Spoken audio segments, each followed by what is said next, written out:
Shalom sahabat Gebada, apa kabar hari ini? Senang sekali dapat bertemu dengan saudara-saudari semua dalam gerakan baca dengar Alkitab atau Gebada. Saya Pendeta Bayu Frans Tampu Bolon dari Gereja Huria Kristen Indonesia HKI. Apa yang membuat kitab Markus begitu istimewa? Mengapa para teolog begitu tertarik untuk mengkaji kitab ini? Mari kita cari jawabannya bersama-sama saat kita menyelami dunia pelayanan Yesus Kristus.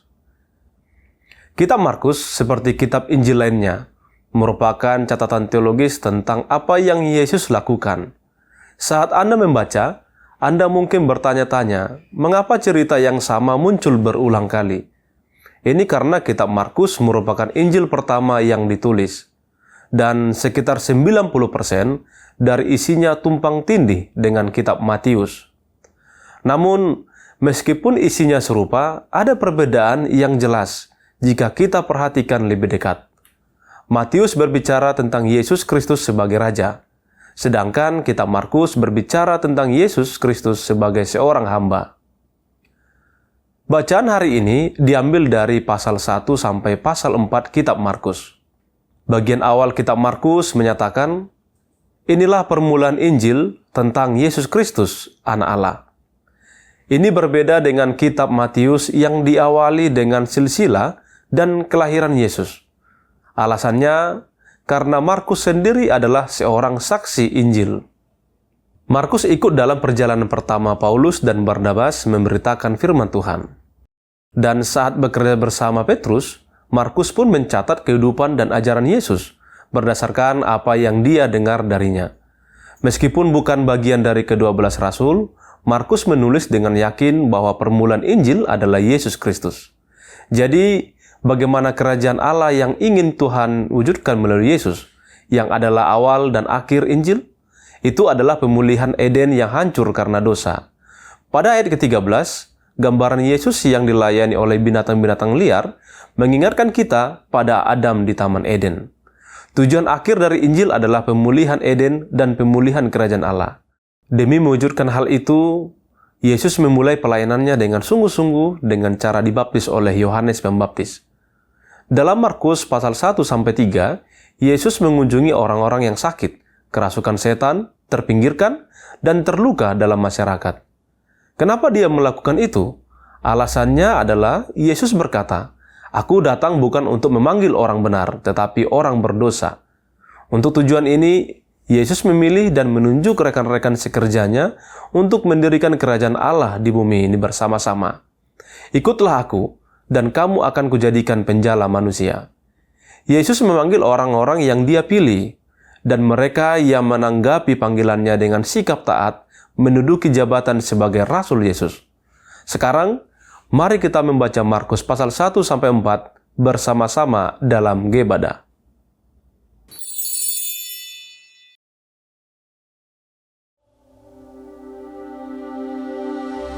Inilah permulaan Injil tentang Yesus Kristus, Anak Allah. Seperti ada tertulis dalam kitab Nabi Yesaya, "Lihatlah, aku menyuruh utusanku mendahului engkau. Ia akan mempersiapkan jalan bagimu." Ada suara orang yang berseru-seru di padang gurun, "Persiapkanlah jalan untuk Tuhan, luruskanlah jalan baginya." Demikianlah Yohanes Pembaptis tampil di padang gurun dan menyerukan, "Bertobatlah dan berilah dirimu dibaptis, dan Allah akan mengampuni dosamu." Lalu datanglah kepadanya orang-orang dari seluruh daerah Yudea dan semua penduduk Yerusalem. Dan sambil mengaku dosanya, mereka dibaptis di sungai Yordan.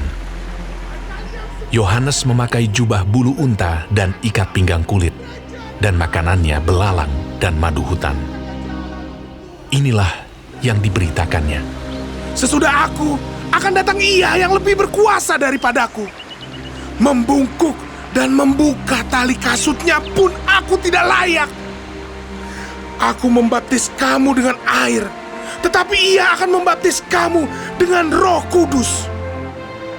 Pada waktu itu, datanglah Yesus dari Nazaret di tanah Galilea, dan ia dibaptis di sungai Yordan oleh Yohanes.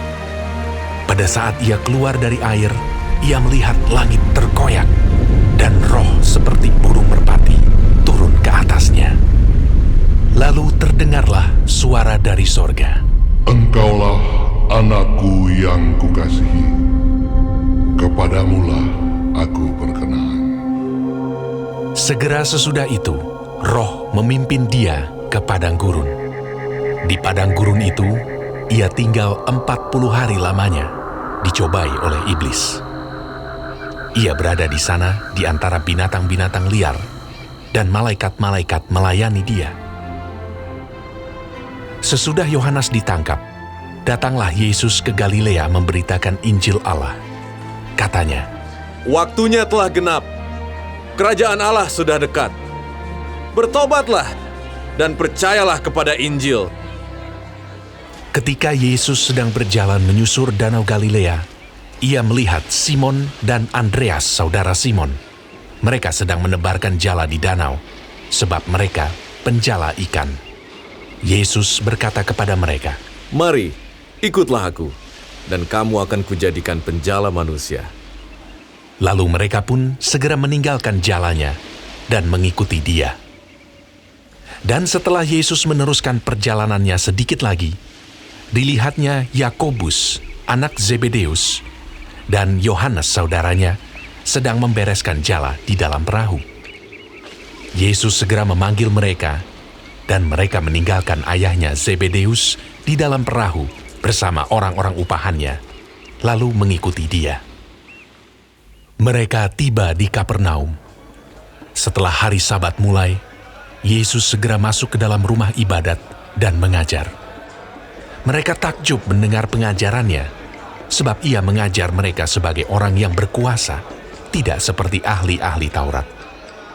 Pada waktu itu, di dalam rumah ibadat itu, ada seorang yang kerasukan roh jahat. Orang itu berteriak, Apa urusanmu dengan kami?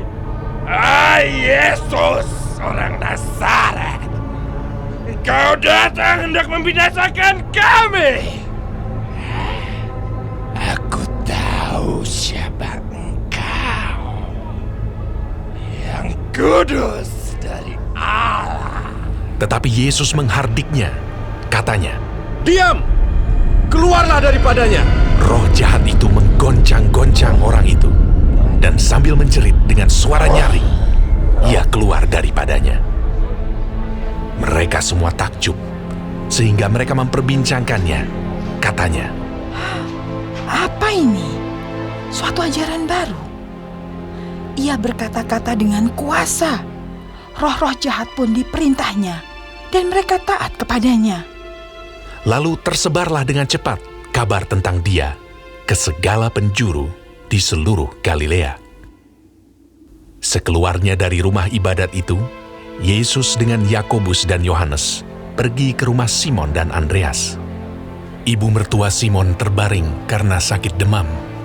Mereka segera memberitahukan keadaannya kepada Yesus. Ia pergi ke tempat perempuan itu, dan sambil memegang tangannya, ia membangunkan dia, lalu lenyaplah demamnya. Kemudian perempuan itu melayani mereka. Menjelang malam, sesudah matahari terbenam, dibawalah kepada Yesus semua orang yang menderita sakit dan yang kerasukan setan. Maka berkerumunlah seluruh penduduk kota itu di depan pintu.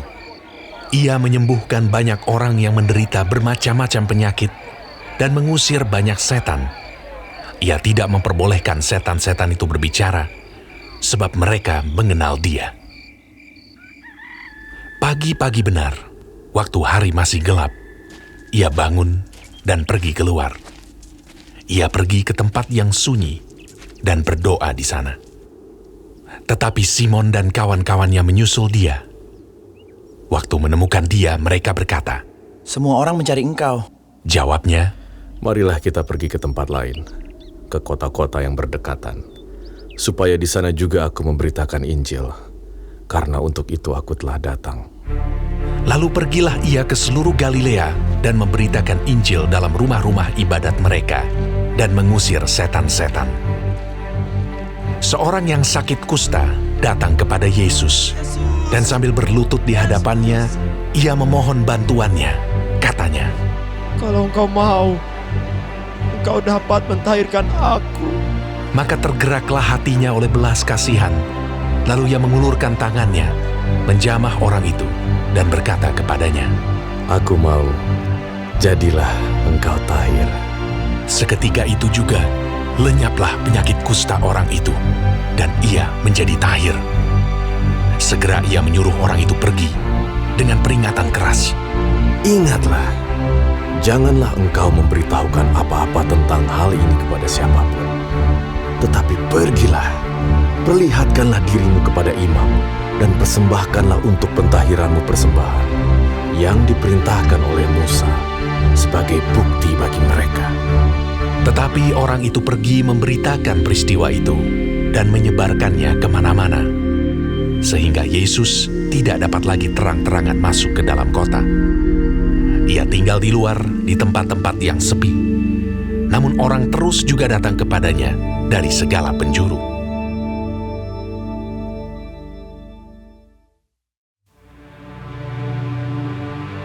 Kemudian sesudah lewat beberapa hari, waktu Yesus datang lagi ke Kapernaum, tersiarlah kabar bahwa ia ada di rumah.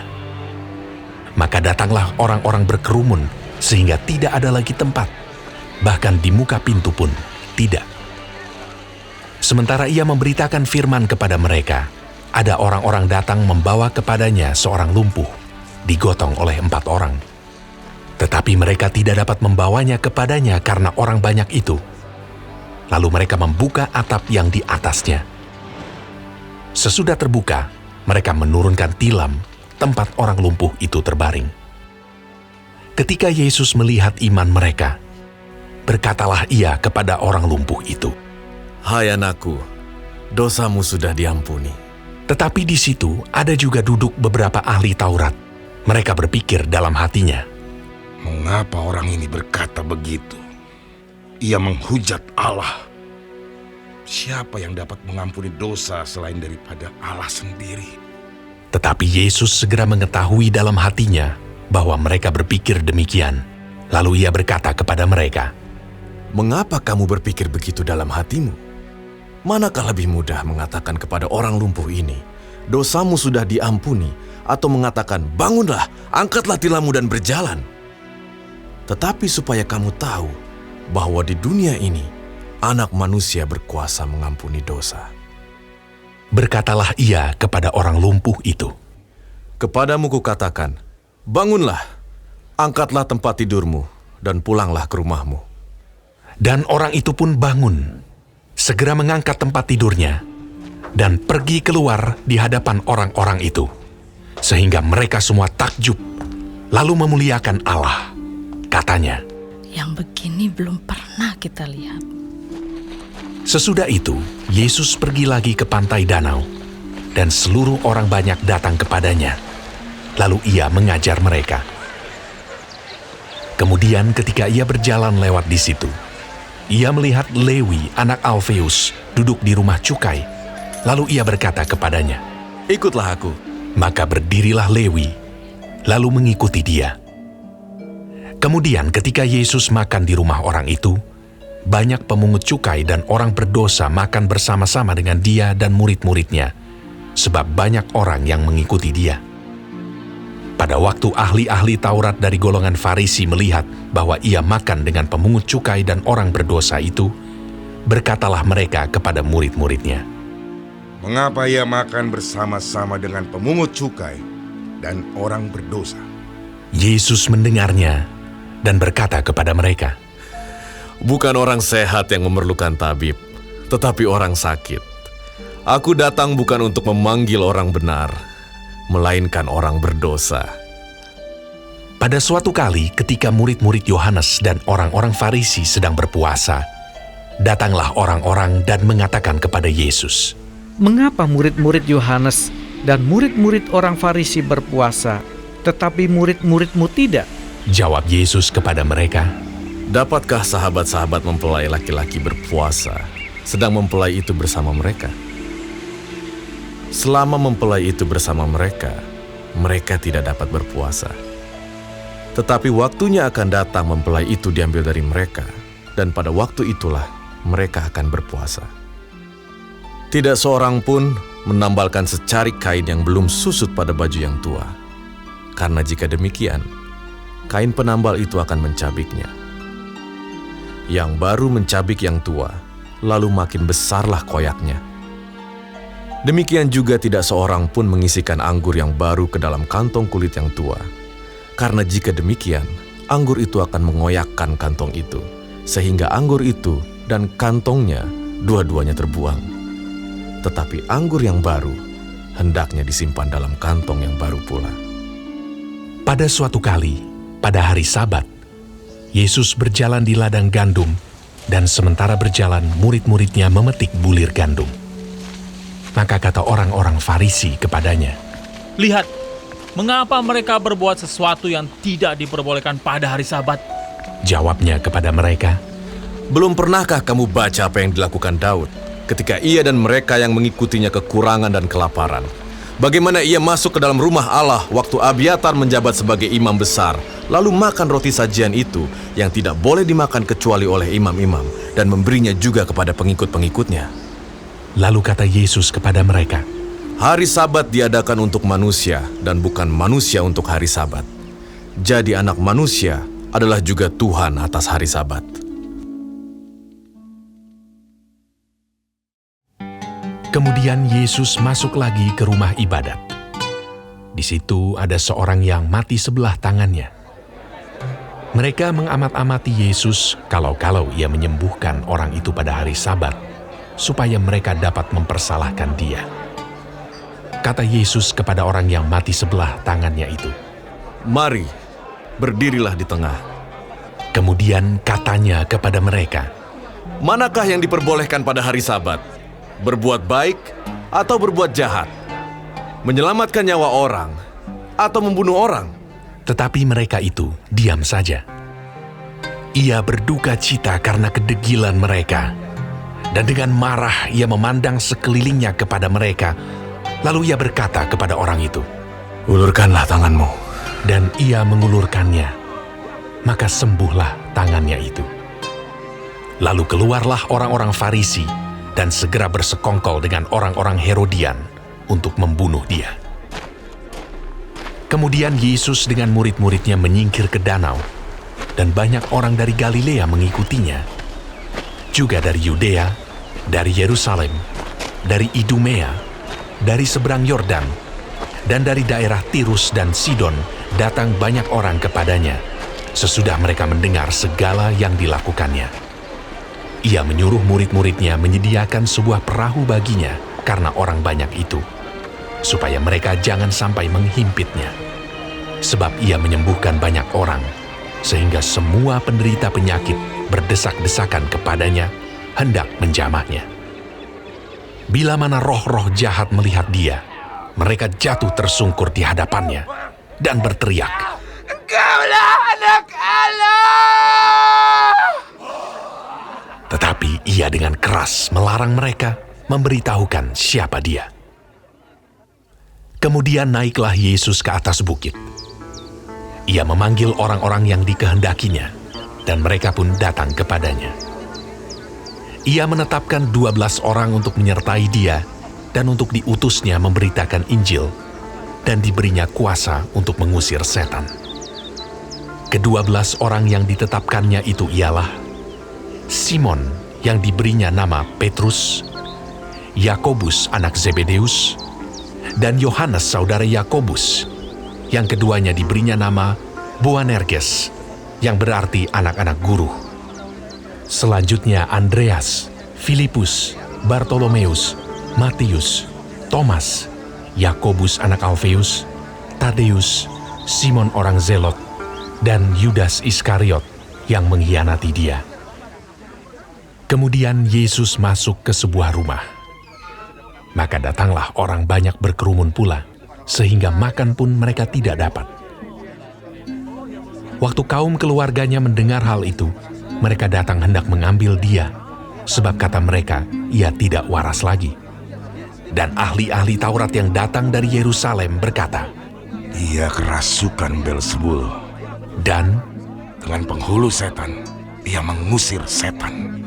Yesus memanggil mereka lalu berkata kepada mereka dalam perumpamaan, Bagaimana iblis dapat mengusir iblis? Kalau suatu kerajaan terpecah-pecah, kerajaan itu tidak dapat bertahan. Dan jika suatu rumah tangga terpecah-pecah, rumah tangga itu tidak dapat bertahan. Demikianlah juga kalau iblis berontak melawan dirinya sendiri, dan kalau ia terbagi-bagi, ia tidak dapat bertahan, melainkan sudahlah tiba kesudahannya. Tetapi tidak seorang pun dapat memasuki rumah seorang yang kuat untuk merampas harta bendanya, apabila tidak diikatnya dahulu orang kuat itu. Sesudah itu, barulah dapat ia merampok rumah itu. Aku berkata kepadamu, sesungguhnya semua dosa dan hujat anak-anak manusia akan diampuni. Ya, semua hujat yang mereka ucapkan. Tetapi apabila seorang menghujat Roh Kudus, ia tidak mendapat ampun selama-lamanya, melainkan bersalah karena berbuat dosa kekal. Ia berkata demikian karena mereka katakan bahwa ia kerasukan roh jahat. Lalu datanglah ibu dan saudara-saudara Yesus. Sementara mereka berdiri di luar, mereka menyuruh orang memanggil dia.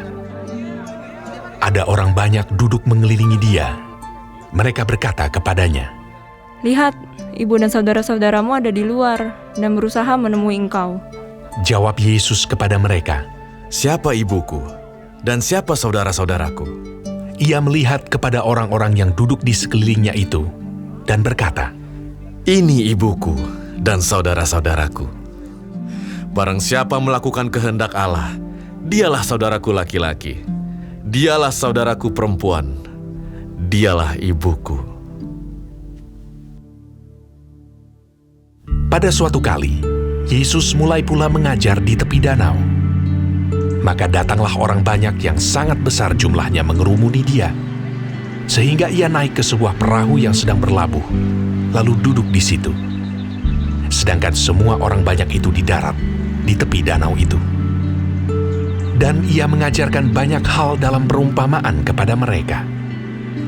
Dalam ajarannya itu, ia berkata kepada mereka, Dengarlah, adalah seorang penabur keluar untuk menabur. Pada waktu ia menabur, sebagian benih itu jatuh di pinggir jalan. Lalu datanglah burung dan memakannya sampai habis. Sebagian jatuh di tanah yang berbatu-batu, yang tidak banyak tanahnya. Lalu benih itu pun segera tumbuh karena tanahnya tipis. Tetapi sesudah matahari terbit, layulah ia dan menjadi kering karena tidak berakar. Sebagian lagi jatuh di tengah semak duri. Lalu makin besarlah semak itu dan menghimpitnya sampai mati, sehingga ia tidak berbuah. Dan sebagian jatuh di tanah yang baik. Ia tumbuh dengan suburnya dan berbuah. Hasilnya ada yang 30 kali lipat, ada yang 60 kali lipat, ada yang 100 kali lipat. Dan katanya, Siapa mempunyai telinga untuk mendengar, hendaklah ia mendengar.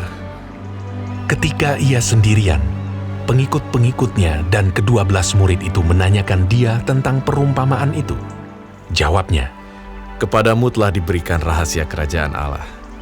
Tetapi kepada orang-orang luar, segala sesuatu disampaikan dalam perumpamaan.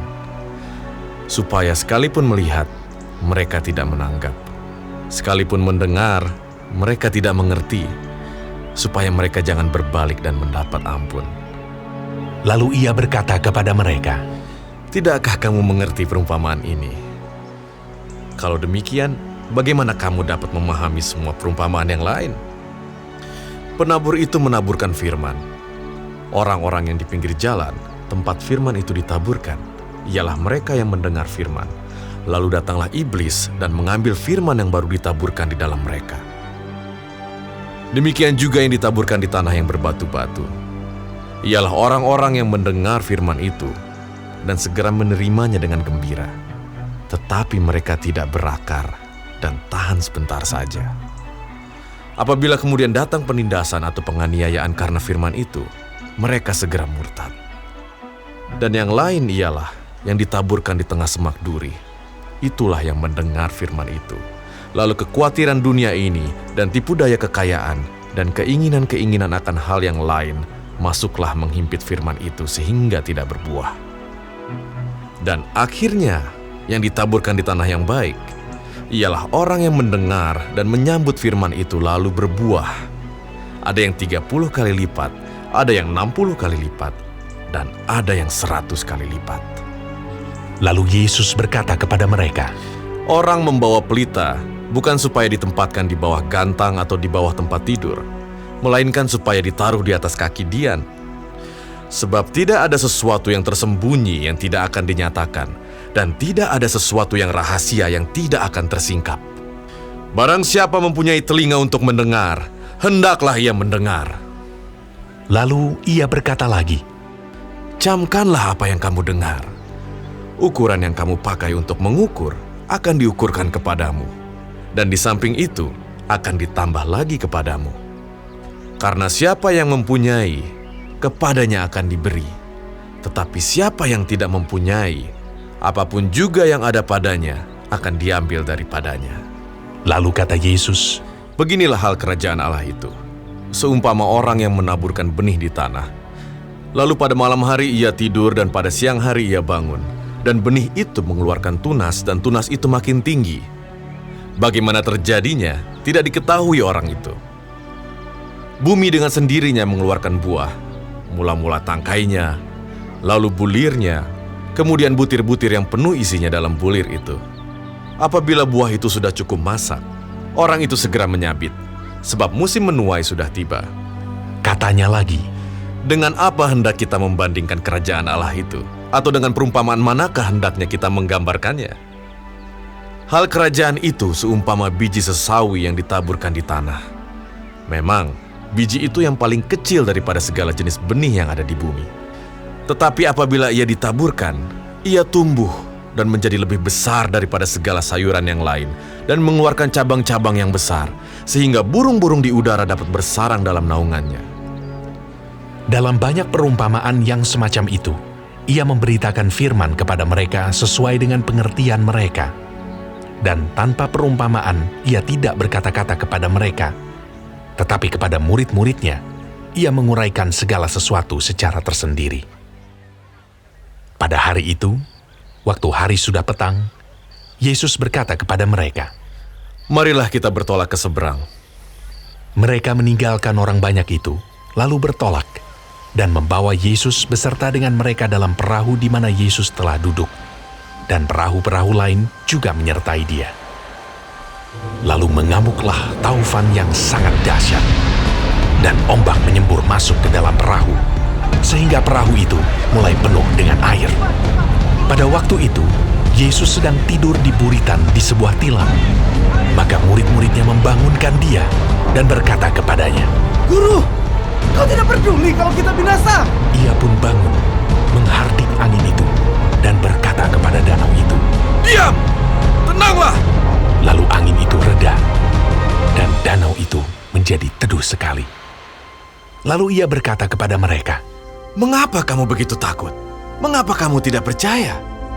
Mereka menjadi sangat takut, dan berkata seorang kepada yang lain, Siapa gerangan orang ini? Sehingga angin dan danau pun taat kepadanya.